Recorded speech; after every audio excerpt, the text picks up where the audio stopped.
So we've had two large drops in the market in the last 4 years. We had the pandemic drop in 2020, and then we had the bond market blowing up last year and inflation concerns.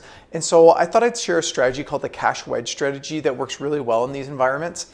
As an advisor, I think one of the biggest things I can do for clients is keep them invested through tough markets and having them not sell when the market's down because they're afraid, and naturally so. And so you say like, oh, hey, you know what? Not me. I'm steady as she goes. There's no way I would ever do that. And I would challenge most investors would have a breaking point if there's other stresses in your life. So if you have had the loss of a child, loss of a spouse, loss of a parent, maybe it's a big unexpected expense, maybe you've had a job loss, maybe you've had some health concerns. There's a number of things that can cause your risk tolerance to go down dramatically.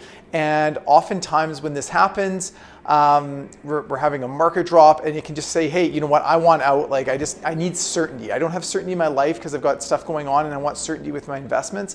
And it can be a life altering decision. And so this strategy here really helps protect against that. And so a cash wedge strategy is where we take a chunk of money and we put it into something guaranteed.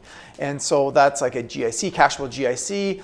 And the idea is that if the market's down, you can draw on it. I think most investors would say, long term, I believe the market's going to be up.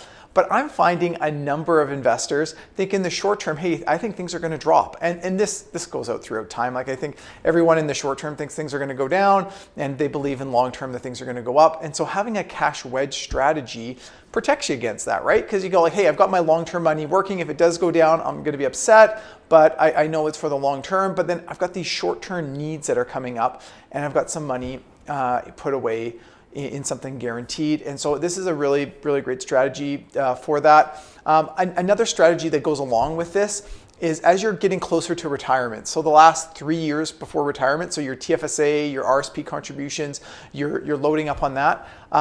Maybe suggest putting them into like a GIC to start that cash wedge. So those last 3 years you build up and Murphy's Law is the first year of retirement, big market drop. Oh, hey, I've got my GICs there. I can draw on them. So I hope you like this strategy. If it's something you want to talk more about or you have questions on, please reach out to me. Hope you have a great day.